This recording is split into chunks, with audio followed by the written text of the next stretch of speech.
Look around. You can find cars like these on AutoTrader, like that car riding your tail.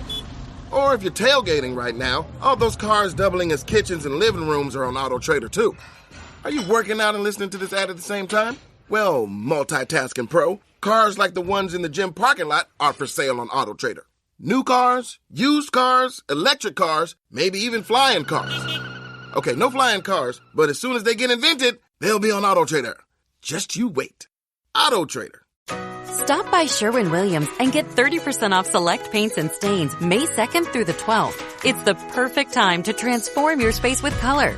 Refresh your home inside and out with colors that make every space feel brand new. From cozy interiors to stunning exteriors, we've got the perfect shade for your next project. Shop the sale online or visit your neighborhood Sherwin-Williams store. Click the banner to learn more. Retail sales only. Some exclusions apply. See store for details.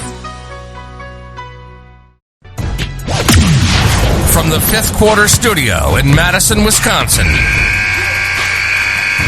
you're listening to High School Hoops with your hosts, Steve Collins and Jake Stager.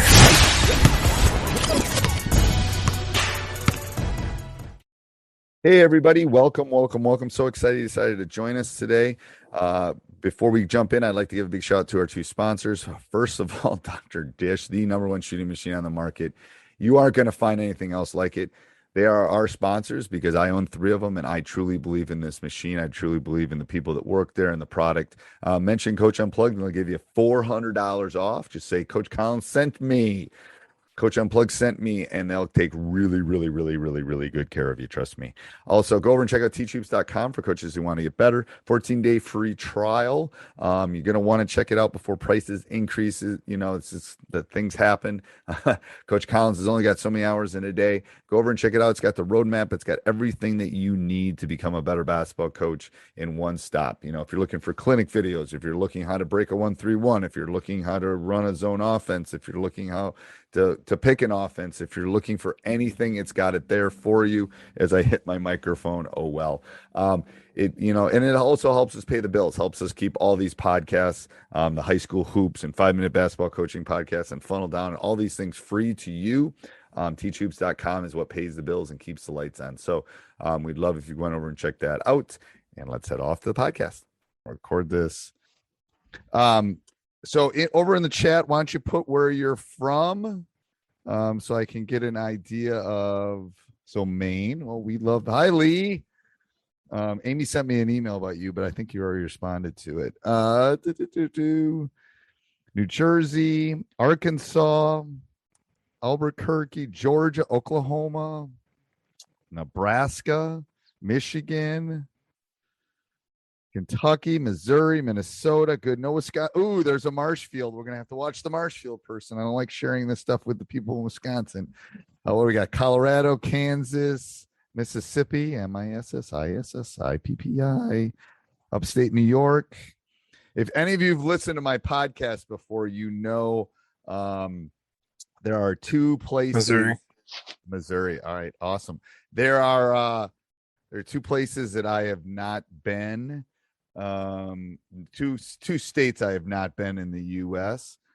Alaska and Washington State. Those are the 2 states that I have not personally visited. Some of them have been quick in and outs, but let's see if we got a Missouri. San Diego. Well, that's not James either. San Diego, that's on my bucket list. I've been to California multiple times. All right, I'm going to give everybody a couple minutes. Sorry about the change of time. I know there's some people that are going to have to watch this on replay. Hey, Dave. There's some people that are going to have to watch this on replay because I moved it later. My daughter was helping put on a play tonight, and I wanted to go watch it. So, of course, it was at the exact time that I had scheduled this like a month ago. So that's the way it works. It is what it is. But it was great. It was Matilda. I've got that song in my head now. New York City. Ooh. New York City. Yay. Go New York. I love New York. Love Chicago. All right. If everybody can mute, I think we're good on everyone muted. I'm going to go through and check everybody. And what I'm going to do is just a couple things. If you want to take really good notes, turn things off. That would be great. Both your volume on the bottom, and we'll have a Q&A at the end. We'll either do it in the chat or I'll let people just kind of jump in at the end if you have a Q&A. If you have any questions, I can definitely answer all of those. But I'm going to go through, and again, I'm a basketball coach, not a technician in those. So I'm not even going to go to presenter mode when I do this. I am going to just show you my PowerPoint. I'm going to walk you through it. I'm going to discuss the rule of three and kind of share it with you, just kind of talk about it. I am recording it, so tomorrow I'll send a replay for you. I'll keep the replay up until Sunday with all that stuff. And then, a couple other little tidbits. Or people are coming in late, I'm just having you put where you are from on the side. And that would be great. Okay. So I'm going to close this up. And again, for the people coming late, I apologize for changing the time. That was definitely 1,000% not in my plans, but Matilda was good. My daughter was, she wants to be on Broadway someday, and she was helping direct and do all that. So it was good. It was really good. I snuck out. I didn't see the end, but I snuck out. All right. So I'm going to share my screen. I'm going to talk about the rule of three. I've kind of teased out what this is. I'm going to give you a little history behind it. I'm going to talk about how I came up with it, where I started, and where I am. And then, like I said, hang on to the end. At the end, we'll do some Q&A, and then take notes, pause, anything like that. I will try to get to the chat. Again, me and technology sometimes doesn't always work, but I will do my best on the chat. And as I let people kind of in here, if you have something dying, I saw Dave raised his hand over there. Dave, if you have a question, I don't know if you raise your hand for a question, but if you do, put it over in the chat and I can try to answer it. But you can raise your hand and do all that. I don't necessarily always see that because I'm kind of in my zone, my teaching zone. So sometimes I see it and sometimes I don't. All right. I'm much better at Zoom, though, post-COVID. I can tell you that. All right. So let me share my screen. I'm going to talk about, and again, I'm not going to do presenter mode. It's just a little bit easier for me. I'm just going to pop up the PowerPoint. I'm going to go through it. I'm going to talk about the rule of three offense.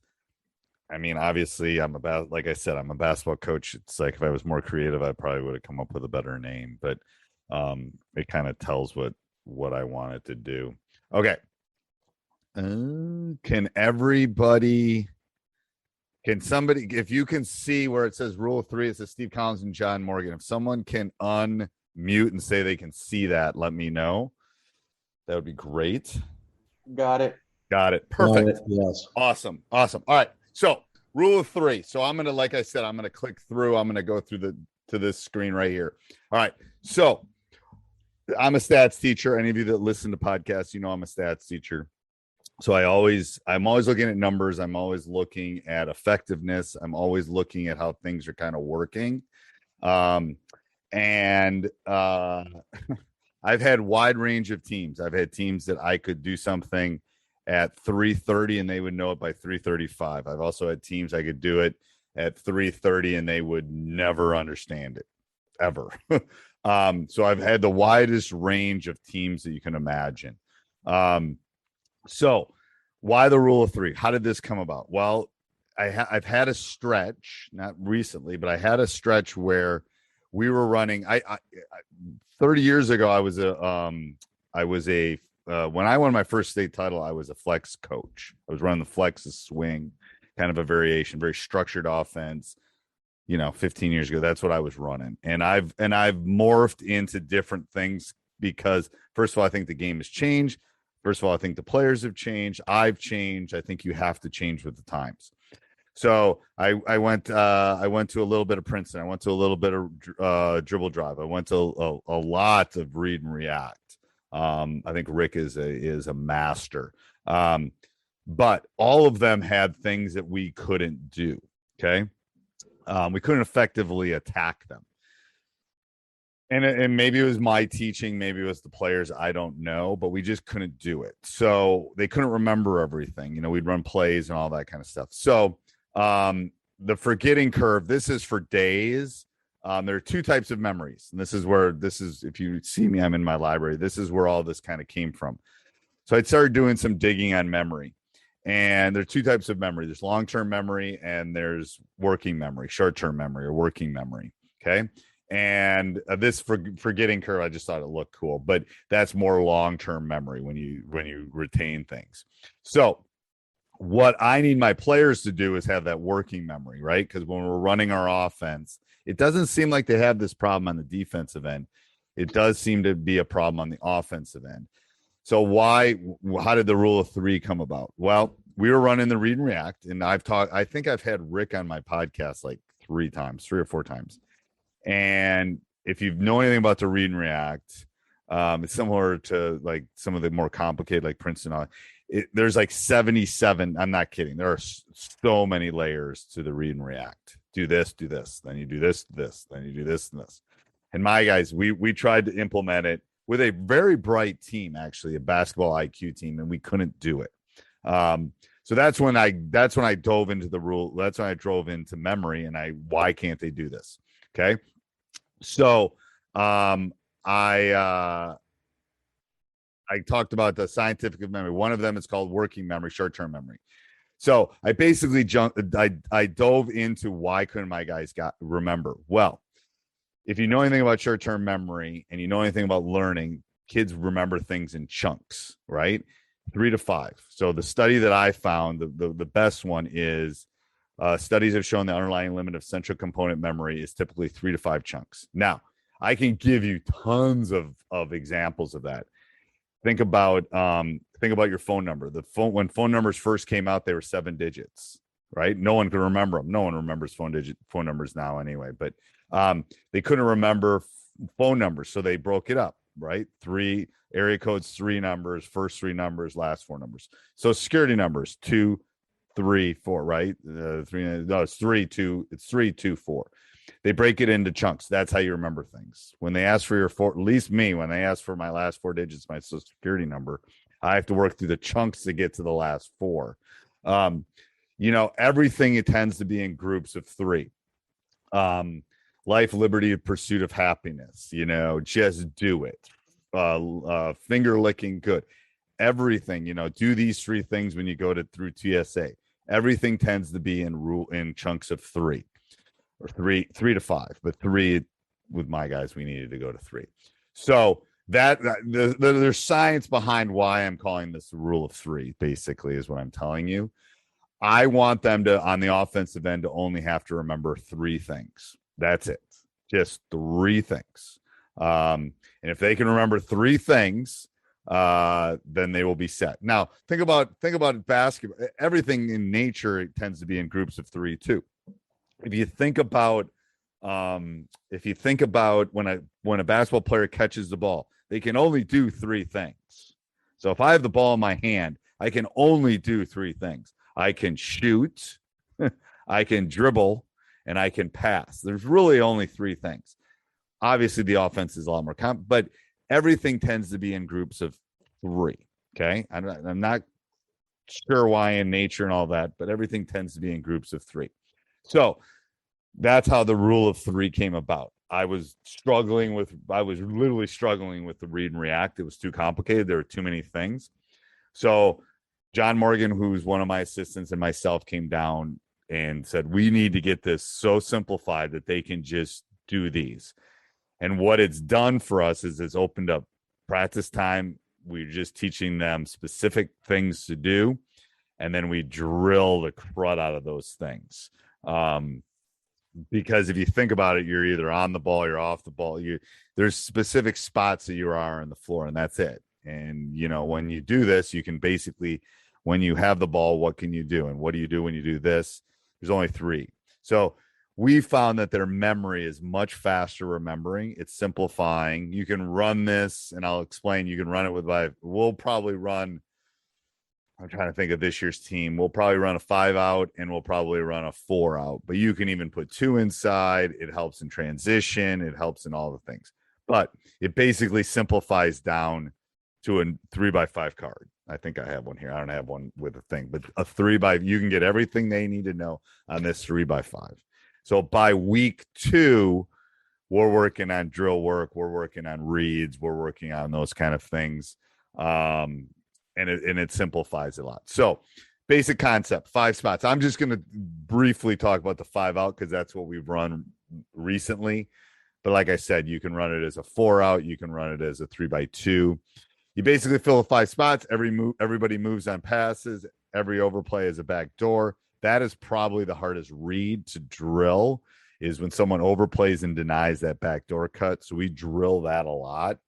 That's not a natural read for them. A natural read is pass and cut to the basket. That will take you 30 minutes to teach them that. You pass and you cut to the basket. That's not a hard read. The backdoor, the overplay is a hard read. So you really got to drill that to get into that point. We did the 3 dribble max. Again, rule of 3 dribble max. If 3 had the ball here and was attacking, if you can't get to the rim or have something create in 3 dribbles, you're probably dribbling too much. We're going to dribble a little bit more this year just because we have a better team and we can attack. Cuts are based on reads. You keep the lane open. We want to keep the middle area open. And again, you can run it as a 4x1. You can even run it as a 3x2. It gets a little bit more crowded in there in a 3x2, but it will work with all of those different kind of reads. The advantage. So why do I like it? Why is a coach that's run the flex, has run the swing, has run the triangle, has run the read and react, has run the dribble drive, has run all these things and won a lot of games? Why do I like it? Okay. We still have plays. We'll still have a couple sets. I call them quick hitters. We'll still have a couple sets that we'll use to score. Absolutely. We won't have 12 of them. We'll have 2 or 3 of them because, again, rule of 3. Maybe we need a high-low or maybe we need a quick 3, something. But they don't have to memorize things. So it's at least in our league, I have to spend more time defensively trying to stop you than I'm necessarily going to have to do on the offensive end. So I don't have to spend quite as much time in the offensive end. I'm actually going to tape a podcast on this, and I've said this multiple times. There are basically 4 things in basketball. You're on offense, you're on defense, you're transitioning to offense, and you're transitioning to defense. There's only 4 things that happen in a basketball game, right? Offense, defense, transition, defense. That's it. It's the only 4 things that happen. I'm telling you, as a coach that's done this for 30 plus years, I spent way too much time on one of those 4. And the one I've spent too much time on is on just offense. I haven't spent enough time. Now, the last 4 or 5 years, I've done much better, but I've spent too much time on just offense, half court offense, maybe even transition, maybe a little bit of transition, but not enough time on half court defense, which you do set up a lot, transition to defense and transition to offense. So the goal of this is I can spend more time on these 3 things because most people don't. Most people are spending a lot of time on their half-court offense. And when I teach them this, I don't have to spend as much time on the half-court offense. I just don't. It's observational study from a stats teacher, but I don't have to do it because they know it.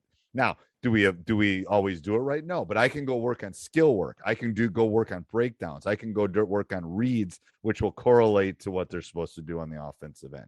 So it saves a lot of time. I'm trying to get more skill work. I'm trying to get more shots up.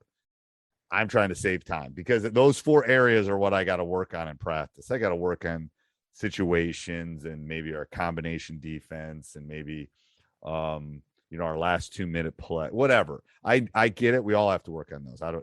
But the 4 are where they should fall. Right. Right. So that's the first thing. I don't want them to memorize. I don't want to spend time. Here's your 6 plays. Here's your offense. Here's your I don't want to do that. I want to tell them, give them some basic rules that, like I said, fit on this 3x5 and boom, you're good to go. All right. I want them to learn how to read and react. As I said, it's hard to scout. When I got my 5, when I have all of them clicking, it is really hard to scout because they're reads, and they do one of the, you overplay me, I'm backdooring. You do this, I'm doing this. I'm doing one of these three things. I'd give my 3x5 to everybody in my league. I don't care. Go ahead. You got to get ready for it. Now, what are you going to do? You're going to trap, maybe you'll zone. Yeah, there's counters to all of that. Simplicity wins. And we live in a TikTok world. So I'm going to tell you. And short is better, quick is better, efficient is better. It just is. I mean, yeah, it's the stuff the way I could run practice 15 years ago and just drill the crud out of swing or I can't do it anymore because I don't think the type of players that are coming through are able to do it. So it's simple or as complex as if you want to make it super complex, you can layer it. You can do tons of stuff. I tend to stay in the 3x5. I have some counters to when people do specific things. So like I said, here's how simple it is. A 3x5.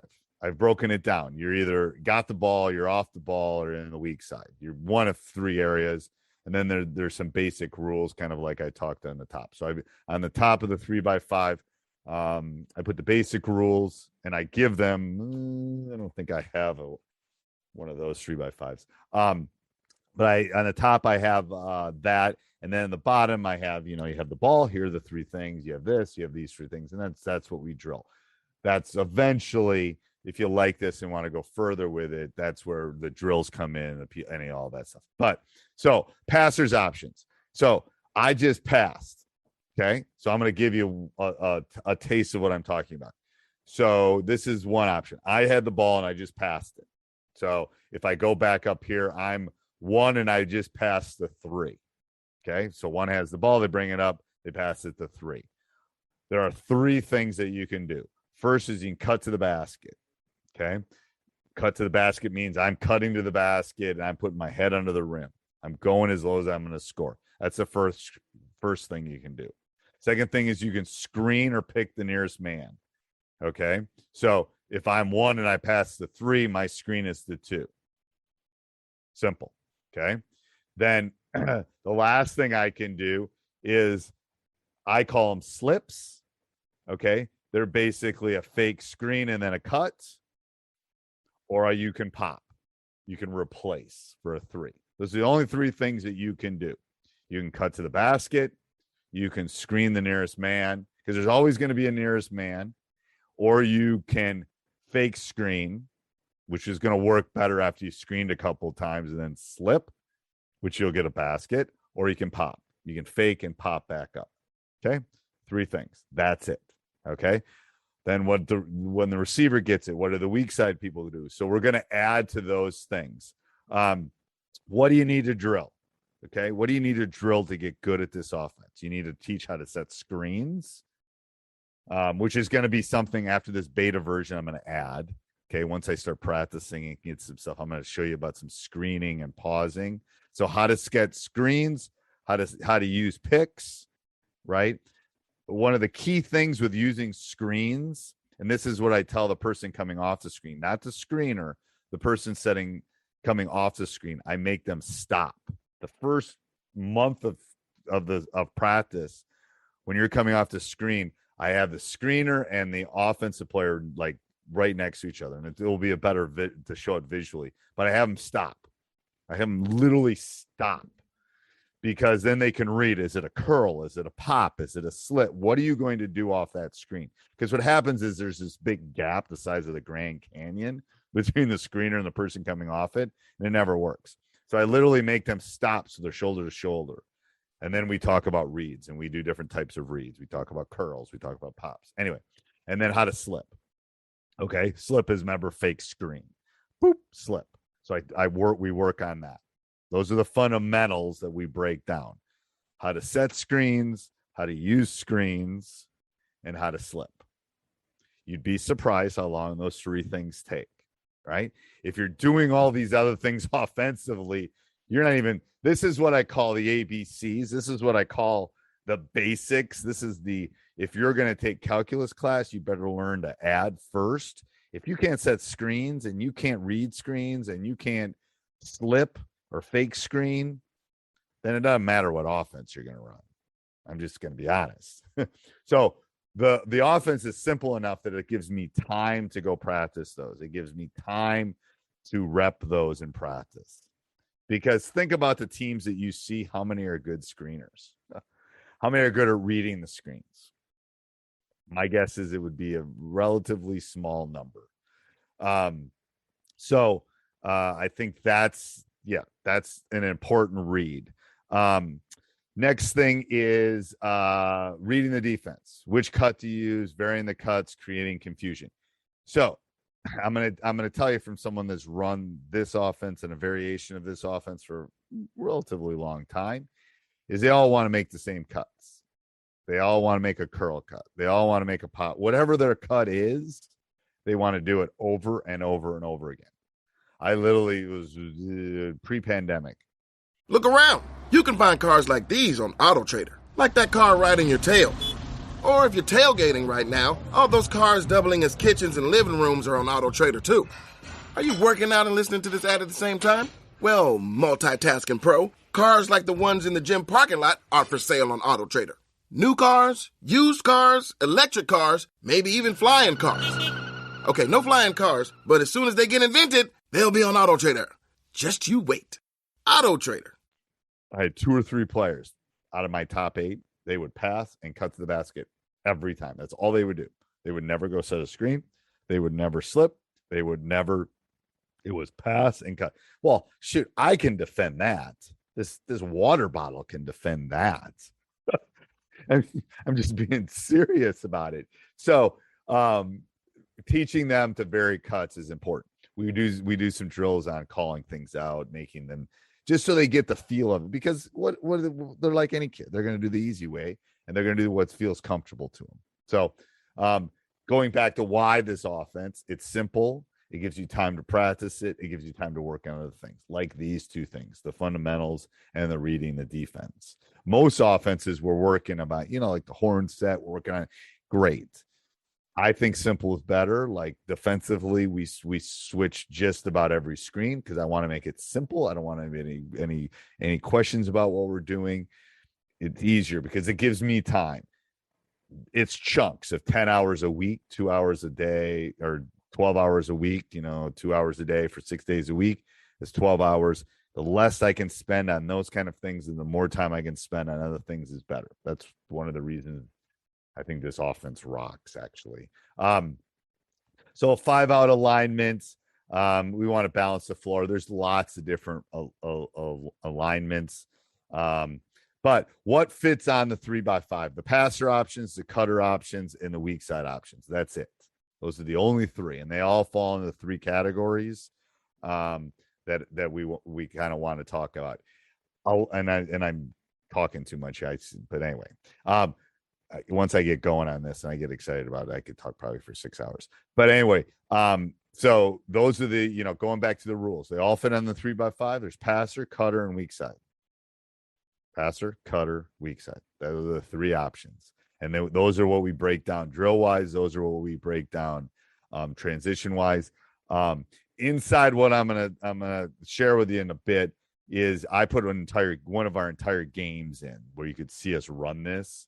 And how effective it is and how the passer moves. And anyway, and we ran a bunch of 4-out on this, 4-out, 1 in. I think it was Kuba's. Yeah, it was like I had a 6'7" big guy. So we had to transition. We added that.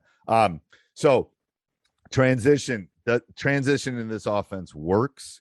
And the reason why it's going all the way back to this is it's wide. Right? You want this space in here open as much as humanly possible. And this offense teaches them to stay wide. It teaches them that when we clear, we're up and wide. And that from, top of the key to top of the key is where the money is made. And you got to pass the ball up the court. And there's always people on the wing that will be there to be able to score. So that's what really makes it an effective offense is the transition. It kind of feeds into the transition because it doesn't matter if this is 4 up. These numbers are arbitrary, to be honest with you. I don't like a trailer down the middle. I don't like anything in the lane. I mean, it's dead man zone is that lane area until we get down here till we get to our part of the offense. This is dead area in here. We don't want it. We want it out and up. And if we get it, and the math proves it, that if you can get that shot and it's open, you should take it. But that leads into crashing the offensive glass and all those kind of things. All right, so that's kind of just some of my closing thoughts. Spend time on what happens in a game. Goes back to my big four, right? Offense, defense, transition to offense, transition to defense. You should spend time on what happens. We as coaches make the mistake of spending too much time on just half-court offense. And it's about 20 to 30% of the game. Just being real, when you look at the stats behind it. We probably spend 60% of our practice on it, which we shouldn't. Okay. We should, and I was guilty of that. I was definitely guilty of that early in my career, spending way too much time on that because it's like, anyway, lots of reasons, but this will open up. All right. Your opponents won't be able to scout you on this offense.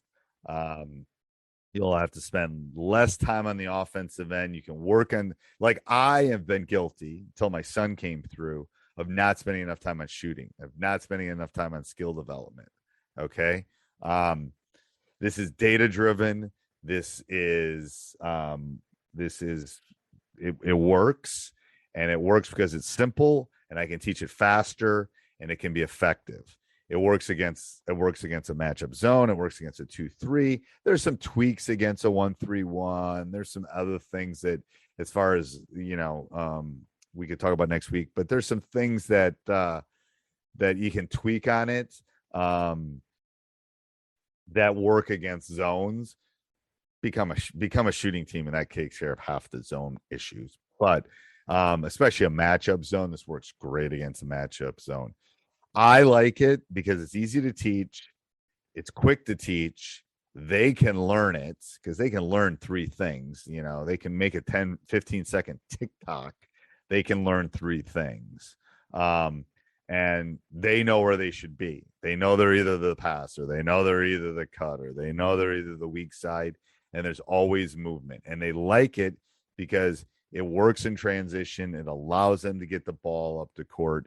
And it allows them to score quickly. It's that simple. Okay. All right. So I'm going to do 5 minutes of just explaining what the rule of three offense course looks like, and then I'll take Q&A at the end. We can stay as long as you want for the Q&A because I'm a night owl anyway. All right. So the rule of three. What does it work? So here I opened it up today. I already had 4 people buy it today. So the rule of three offense, it goes through the terminology. It goes through the teaching points. It goes through full court examples. It goes through drills. Me personally, when I'm implementing an offense, I want to know how to do it. Okay. I want to see it. I want to know how to do it. I want to know how to drill it. Okay. So I'm going to give you that. I'm going to give you drills for practice. I'm going to give you PDF breakdowns. I'm going to give you video breakdowns of that. I'm going to give you a cheat sheet. I'm going to give you the 3x5 where you can print it off and give it to your kids. I even laminated mine. I don't know what I did with mine, but I even laminated them. And then I'm going to give you game clips, and I'm going to give you a full game of us just running the rule of three offense. Here's it. We win. So I did put a game that we won on, but I put a good game that you could see us running the rule of three offense, and then I have breakdowns from other games. Here's a good off ball one. Here's a good curl cut, whatever it is, whatever I'm specifically talking about. I can give you a clip of it. Here it is in the game, and here's what it should look like. Okay. So next week, if you buy the course, next week I'm going to do a live Zoom, just like I did with a funnel down defense. I'm going to do a live Zoom next week. You can ask. I'm going to get John Morgan, who's my assistant coach. He's my volunteer assistant. It's one of the ways I pay him is through this. I'm going to have him on there, and him and I will just go back and forth. And if you have questions, we'll just answer anything that you could possibly have. I think we were on for like almost 2 hours when we did the funnel down, answering questions. I watched this, I did this, blah, blah, blah. Okay. That's the first thing you're going to next. If you do it in this beta, second thing is I'll give you my email and John's email. You can message us. You can also message us inside of the course. Boom, boom, boom.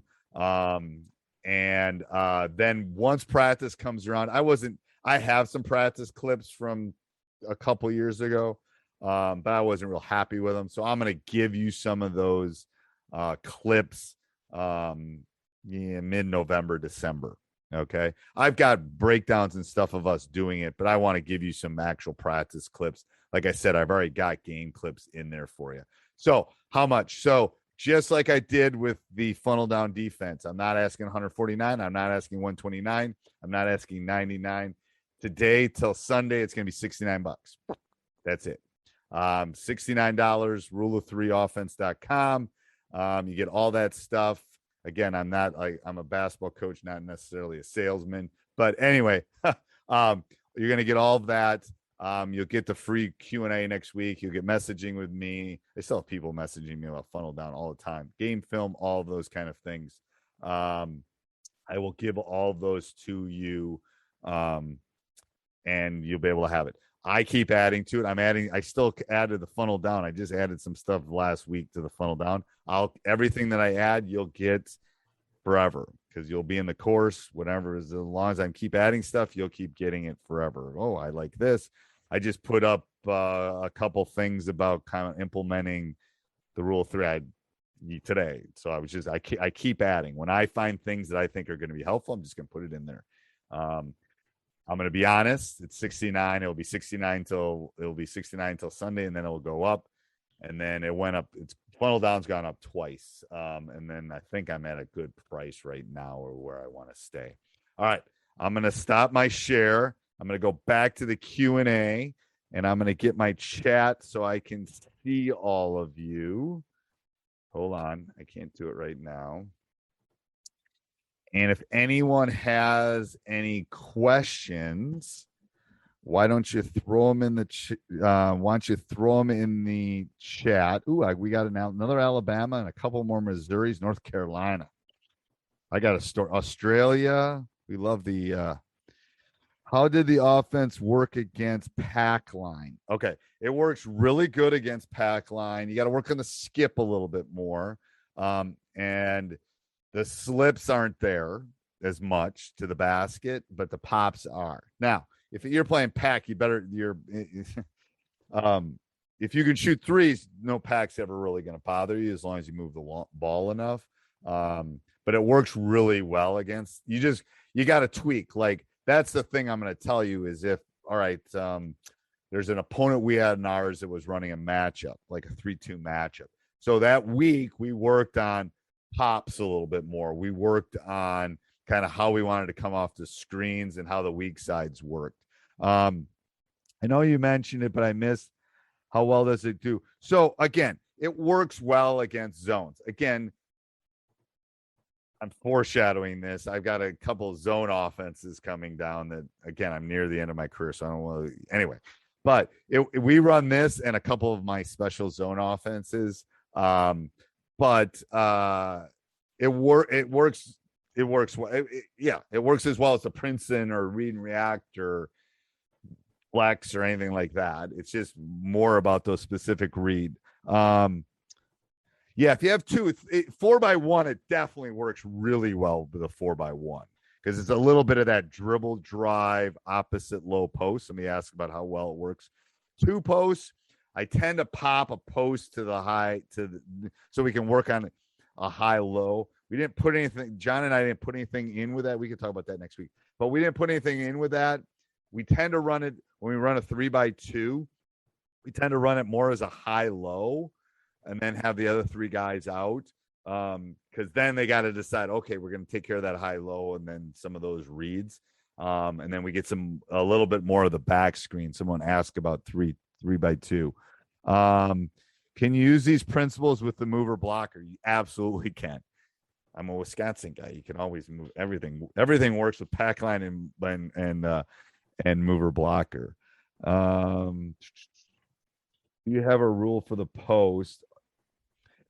Yeah. So I like like, and again, John and I can jump on next week and talk about the post things, but I like that idea of rules. And then here's the issue: is if you're running a 3x2 or a 4x1, you really have to talk about what your rule wants to be. I've run 3x2s where both of them could pop and then shoot the 3, kind of like the Badgers do. I've also had that more, and they couldn't step outside of 6 feet. So then I had to change the rule. So I gave them, you can always screen. You can always do this. You set up 3 specific rules for those posts. And that tends to work really well. Making sure I got all the questions. Anybody else? Again, the more I'm around this game, the more I'm convinced you just got to keep it simple. You really got to keep it simple. Anything too difficult just gets it's just too much. It's, be honest with you, it's way too much. And what I do is I laminate those 3x5s. And this is what you got to know, and just learn this. And I'll do it before I even pick my team some years. Everyone that's even trying out, because I don't really care if anybody has the rules. I mean, go ahead. You got to defend it. We're gonna rep it and practice it more than you can defend it. All right. Anybody else with any questions? I will send. So it's 9:49, probably by 10:30. How long does it take? So I can implement this thing in a week, 7 days, 7 practice days. We tend to have 7 to 10. We'll be good at it in 2 to 3 weeks. I can get it in 7, and we're pretty effective, very effective, actually. That's one of the reasons I like it, because I can get it in, we can rep it, we can practice it, we can do some of our small-sided game stuff, and then we can move on. Because personally, if you know anything about me, I want to run combination defenses. I want to run our funnel down. I want to run these things because I want to lurk you on the defensive end, because then I don't have to spend as much. But it's a fast implement. I'm gonna grab something. I'm gonna grab another water, and then I'm gonna go eat dinner, and then I'm gonna upload this, and I will probably send it out to you either tonight or early tomorrow morning, so you can watch kind of what I talked about. I didn't, just because it's inside the course, I didn't share the drills. I didn't share the 3x5. All that stuff is inside the course, and it's yours forever. Any other questions? I should have been running this 15 years ago, and I that's smart enough, I guess, to figure out what was working, what wasn't working. But it's a very much of a simplified read and react. It absolutely, it's not the read and react, because read and react has different levels and different. This is easier for the kid. The read and react is like I said, Rick is a genius, and what he does is but my guys can't remember all those layers. They're just, my guys, they just can't. So that's why we took what we liked about that. We're gonna add a little bit of dribble for our guys this year out of this, and then I think it works really well. Will this offense help balance out any? Yes, it definitely helps balance out. It distributes too, and that's where the specials, the quick hitters, whatever you call them. Like, man, don't get me wrong. It's 4 minutes left, and we got to get a high low, and we got to get my big man the ball, and we got to get my 3-point shooter. Yes, we all got. There's 80 billion plays on fast draw. If you need a play at the end, that's not. I need them to be able to do other things, because, again, I'll give you a little stats for the people that are still around. Transition points, half court offense averages about 0.83, something like that, points per possession. If you're at 1 point per possession, you win most games, right? So you need to make that half court as effective as you can and as easy as you can, because you need to really work on the defense to offense transition, because you can get that up to 1.1, 1.2. And then if you make your half court, when you got to grind, effective, and you can work on some of the other things, that's where it's a handful of wins, I think. I'm not convinced. I push it down as much as I can. Middle school, yes. I could call it the rule of 2 sometimes for the middle schoolers. Like, I'll simplify, just do this and this. Like elementary, it's like pass and cut, and then we add something after that. So it's layered all the way through. Again, depends on the specific group and how much you can get through. So someone asked how much you do this. Yeah, I mean, you're basically teaching them to play, and then it's allowing you to do small-sided. It's allowing you to read some of the things, teach them how to screen, teach them how to do the other things. Yeah, but I think that's a great thing. That it's like, how does it simplify? Yes. I mean, I've watched Better Basketball, Read and React. I've watched the Dribble Drive, all that. I've watched Rick's stuff so many times, and it's like, oh my God, I get to layer 4, and then it's like, holy crud, we got to get those down. And we only have 2 hours, and I don't have them all year round, and all that kind of stuff. So I think that's the effective the thing with that. All right, anything else in the chatterati over there on the side? I will answer. Like I said, I will send this off to you. It'll probably be tomorrow morning. I'm going to just be honest. How many actions does it typically take for you to get a good shot? So in transition, it's pretty fast. In non-transition, it's a couple ball reversals, and usually we can get an attack and get it to the rim. Again, it depends on how far. That's why we'll have situational stuff, 12 seconds. We're going to run this play. We know we can do it in 8. So we'll have some of those things that I think make it more effective. These are all really good questions. So again, I hope some of you will go over and check out Rule of 3 offense, maybe get it, and then come and spend I don't know what day we're going to do it next week, Tuesday or Wednesday with John and I, and we're just going to deep dive into it. And I'm going to try to hook up my whiteboard in my office, and then we can do that and we can chat. All right. If there are any other questions, I'm going to go get a late dinner. I'm going to wave goodbye to everybody, and we'll talk soon. Bye, everybody.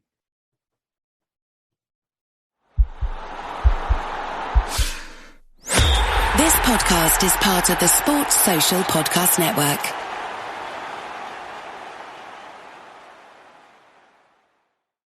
When your company earns unlimited 2% cash back on all purchases with Capital One, that's serious business. So Stephen at SandCloud got a serious business card, the Spark Cash Plus card from Capital One.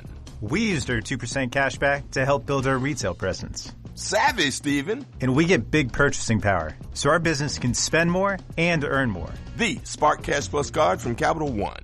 What's in your wallet? Terms and conditions apply. Find out more at CapitalOne.com/SparkCashPlus.